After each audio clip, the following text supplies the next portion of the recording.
Yeah, Mike, obviously, you guys played a little undermanned at Georgia. Is that looking like the case again? Is it looking like you guys are going to have more than you had last week, or where do you guys stand roster-wise? Don't know. That's been very random. That's been one of the things that's tough this year is adjusting to that. Um, because some of these things you find out at awfully short notice.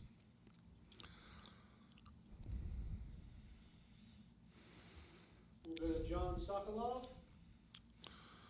Hey, Mike. I'm just curious. What do you kind of really know about the Egg Bowl since this will be, obviously your first one coaching? What do you kind of really know about the Egg Bowl, the rivalry, and how much are you anticipating playing in your first one in a game that means so much to, so many people?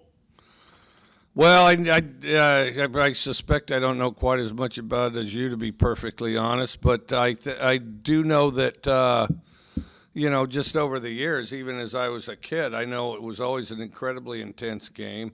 I know it's very meaningful to people, and I know that it's in conversation, all year round. Every day. There's not a day I don't hear somebody mention the Egg Bowl. So I know it's uh, a very meaningful game, and I also know that there's been plenty of them that were exciting to watch long before I was ever even in the state of Mississippi. So no, it's exciting to be a part of it, and it's a great opportunity to have the chance to play in one. Next, we'll go to Steve Robertson. Coach, you got some guys on your staff, obviously, that played in this game. How do you lean on those guys maybe to help prepare the players, guys like Rod Gibson or Jamar Chaney? Well, I think it's really important. I mean, because we definitely want to celebrate the past, and then celebrate the past and help utilize that for our foundation moving forward for the future. And I think all those guys, Tony Hughes is in that mix too. So, everybody that's been here and helped build this place. I mean, we want to draw what we can from it. Just, I guess the toughest thing is you got to do it in a really succinct fashion. I mean, otherwise, you can't just pause in the middle of practice and touch 40 bases or something like that. But we definitely want to recognize and make sure that everybody understands that they're an important part of the history of this, and we got to make ours now. So. Next, we'll go to Joel Coleman. Mike, I know you guys, today's y'all's off day or whatever, but I guess you practiced probably yesterday. Have you sensed, I guess, maybe a new, different, reinvigorated maybe mentality since the Georgia game and given, no, you didn't win, but the success and just kind of how well things went, I guess, in Athens? Well, we just got to keep working hard. We got to. I don't think we've hit our potential yet, and I think that we're a group that's, um, we're young enough that we're definitely going to change to the positive, and that's where the biggest strides come is when somebody's the younger they are, the more they're developing, and we're right there. I mean, all of our points last week were scored by freshmen, and so. We need to just keep working, keep elevating, keep getting better, and create some depth at our positions, both sides of the ball. Next, we'll go to Robbie Falk. Coach, there's no question the numbers are down, obviously, than what y'all have had, but production offensively last week was as good as it's been the last 5 or 6 weeks. What do you kind of attribute that success to? Was it more reps in the system and more experience, better offensive line play? Or what was kind of your assessment when you watched the film? Well, we've had to pull people out, back and forth in positions. Whether it's a series of you're trying to figure out which young guy or who's furthest along is best to play. And then obviously there's been some transition at quarterback, and then the lineups changed nearly every week, whether it's COVID or other factors. And so I think that part's been challenging, but I think we're starting to hone a pretty good lineup, and I thought that our offensive line did play better, and that was definitely a factor, at least offensively. Next, we'll go back to Steve Robertson. Coach, this rivalry has been pretty bitter at times, but you and Lane Kiffin have a personal relationship. He was among the first to welcome you to Mississippi. How would you kind of describe your relationship with him? Just really the thing is I guess we both knew Monty. Lane knew Monty Kiffin first, and then I met Monty, and Monty introduced me and Lane. So I guess we're both mutual friends with Monty, and that kind of brought us together. And then just over the years, seeing him around coaching, spending time with him. I mean, he's an enjoyable guy, and the most the worst thing, especially in this day and age and in coaching or life or any time that you're doing something as repetitious as football, you try to avoid as many boring people as you can, and Lane's not boring. So I feel I've always been excited to, spend time with him. If you're stuck at one of these coaches meeting things that everybody pretends are so important, Lane lightens it up a little bit, and I for one are happy he's there. So Next, we'll go back to Tyler Horka. Mike, being at Washington State, you obviously spent some time in a rivalry that has its own name as well in the Apple Cup. What did you learn about playing against Washington all those times that you can kind of take into the Egg Bowl? And what is it about rivalries in general that might be different preparing this week and going into Saturday?